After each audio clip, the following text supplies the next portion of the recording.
یہ 1947 صرف ایک سال نہیں تھا، یہ ایک ایسا زخم تھا جو آج بھی بر صغیر کے سینے پر تازہ ہے۔ یہ آزادی کی کہانی نہیں، یہ بربادی کی کہانی، یہ قیام پاکستان اور تقسیم ہند کا وہ سچ ہے جو نصابی کتابوں میں پورا نہیں بتایا جاتا۔ لاکھوں لاشیں، کروڑوں آنسو، جلتے ہوئے شہر اور انسانوں سے زیادہ درندے بنتے انسان۔ یہ دستاویز کہانی کسی ایک قوم کے خلاف نہیں، بلکہ تاریخ کے اس سیاہ باب کا آئینہ ہے جہاں سیاست، مذہب، طاقت اور انگریز کی چالوں نے انسانیت کو کچل دیا۔ 1857 عیسوی کی جنگ آزادی کے بعد برطانوی راج اس نتیجے پر پہنچ چکا تھا کہ ایک متحد ہندوستان اس کے لیے خطرہ بن سکتا ہے۔ اس لیے ڈیوائیڈ اینڈ رول محض نعرہ نہیں بلکہ ایک عالمی پالیسی کے طور پر اپنایا گیا۔ ہندو اور مسلمان صدیوں سے ایک ساتھ رہتے آئے، مگر مذہبی اختلافات کو ہوا دی گئی، مردم شماری کو ہتھیار بنایا گیا، علیحدہ انتخابات متعارف کروائے گئے اور شکوک و شبہات کے منظم انداز میں بڑھایا گیا، یہاں تک کہ کانگریس اور مسلم لیگ دونوں انگریز کے سیاسی بساط پر مہرے بن گئے۔ مگر کسی کو پورا نقشہ نظر نہ آیا۔ مسلمان تعداد میں کم تھے، مگر تحریک، تہذیب اور اقتدار میں ان کا کردار گہرا تھا۔ مگر 1900 عیسوی کے بعد ہندی، اردو، تنازع، گاؤں رکشا تحریک اور ہندو محاسبہ کے عروج نے مسلمان ذہن میں یہ خوف پیدا کر دیا کہ اگر انگریز چلا گیا تو ہندو اکثریت انہیں نگل جائے گی۔ یہی وہ پس منظر تھا جہاں دو قومی نظریہ سامنے آیا، جو نفرت سے نہیں بلکہ عدم تحفظ کے احساس سے پیدا ہوا۔ یہ ماننا تلخ ہے، مگر حقیقت یہی ہے کہ کانگریس متحد ہندوستان چاہتی تھی، مگر اقتدار اپنے ہاتھ میں۔ 1937 عیسوی کے انتخابات کے بعد مسلم لیگ کو نظر انداز کیا گیا، اردو کو دبایا گیا اور وادیہ مندر اسکیم جیسی پالیسیاں نافذ ہوئیں۔ تب مسلمانوں کو احساس ہوا کہ یہ محض آزادی کی جنگ نہیں بلکہ بقا کی جنگ ہے۔ سر سائرل ریڈ کالف جیسے شخص کو، جس نے کبھی ہندوستان نہیں دیکھا تھا، صرف 5 ہفتے دیے گئے کہ وہ کروڑوں انسانوں کی قسمت کا فیصلہ کرے۔ نقشوں اور کاغذوں پر لکیریں کھینچی گئیں اور نتیجہ یہ نکلا کہ پنجاب اور بنگال 2 ٹکڑوں میں بٹ گئے، گاؤں، شہر، حتیٰ کہ گھر کے کمرے تک تقسیم ہو گئے، اور یہ لکیر سیاہی سے نہیں بلکہ خون سے کھینچی گئی۔ اس کے بعد وہ وقت آیا جب انسانیت کا جنازہ نکلا، ٹرینیں لاشوں سے بھری ہوئیں، عورتوں کی اجتماعی عصمت دری ہوئی، بچوں کو نیزوں پر اچھالا گیا اور مذہب کے نام پر درندگی کی گئی۔ سکھ، ہندو اور مسلمان سب قاتل بھی تھے اور مقتول بھی، مگر پنجاب اور دہلی میں مسلمانوں کا قتل عام زیادہ شدید تھا، اور غیر جانبدار تاریخ دانوں کے مطابق 10 سے 15 لاکھ لوگ مارے گئے۔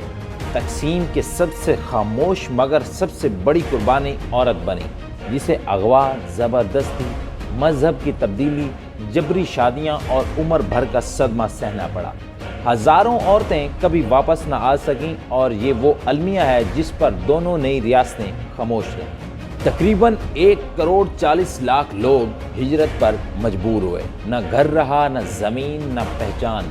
مہاجر کیمپوں میں بھوک، بیماری اور موت نے ڈیرے ڈالے، اور یہ انسانی تاریخ کی سب سے بڑی جبری ہجرت ثابت ہوئی۔ سوال یہ نہیں کہ ہندو برا تھا یا مسلمان، اصل سوال یہ ہے کہ کیا انگریز کی جلد بازی، کانگریس کی ضد اور قیادت کی اجتماعی ناکامی نے اس سانحوں کو جنم دیا؟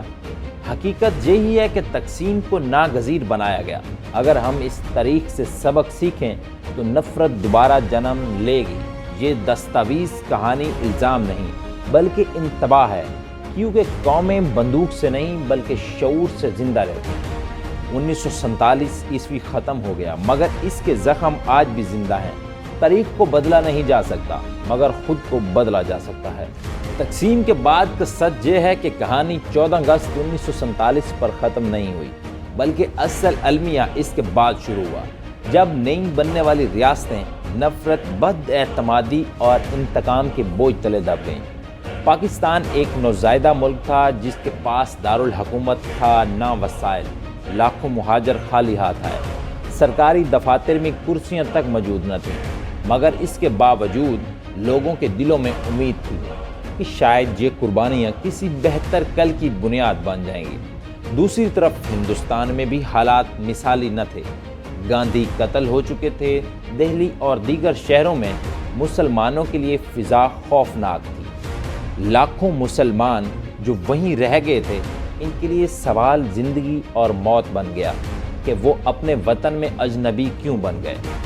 کشمیر وہ زخم تھا جو تقسیم کے ساتھ ہی کھل گیا۔ ایک مسلم اکثریت ریاست جس کا فیصلہ عوام سے پوچھے بغیر کیا گیا۔ پہلی جنگی لڑائی کی گئی، ہزاروں جانیں گئیں اور یہ مسئلہ آج تک دونوں ممالک کے لیے ایندھن بنا ہوا ہے۔ بنگال میں مشرق پاکستان کا قیام بھی ایک وقتی حل ثابت ہوا۔ زبان، معاشی ناانصافی اور سیاسی محرومی نے وہاں ایک نیا لاوا پکایا جو 1971 عیسوی میں پھٹ گیا اور ایک اور ملک وجود میں آ گیا۔ یوں تقسیم کا زخم ایک بار پھر تازہ ہو گیا۔ سب سے تلخ حقیقت یہ ہے کہ جن خوابوں کے لیے لاکھوں لوگ مارے گئے، وہ خواب آج بھی ادھورے ہیں۔ نفرت کی سیاست نے دونوں طرف انسانوں کو بانٹ کر رکھ دیا۔ نصاب میں آدھی سچائیاں پڑھائی گئیں اور نئی نسل کو مکمل طریق سے دور رکھا گیا۔ اگر آج بھی ہم اس تقسیم کو صرف فتح یا شکست کے چشمے سے دیکھیں گے تو ہم پھر وہی غلطیاں دہراتے رہیں گے۔ اصل سبق یہ ہے کہ طاقت کی سیاست ہمیشہ عام انسان کو کچلتی ہے، اور مذہب جب اقتدار کے ساتھ مل جائے تو خون بہتا ہے۔ یہ اضافی حصہ اس لیے ضروری ہے تاکہ ہم سمجھ سکیں 1947 کوئی اختتام نہیں تھا، بلکہ ایک طویل دردناک سلسلے کی ابتدا تھی۔ اور اگر ہم نے نفرت، تعصب اور جھوٹ سے باہر نکل کر سچ کا سامنا نہ کیا تو آنے والی نسلیں بھی انہی زخموں کے ساتھ جینے پر مجبور ہوں گی۔ اس طرح کی مزید ویڈیوز دیکھنے کے لیے میرا یوٹیوب چینل لائک کریں، سبسکرائب کریں اور بیل آئیکن کو دبا دیں تاکہ میری ہر آنے والی ویڈیو سب سے پہلے آپ کو موصول ہو۔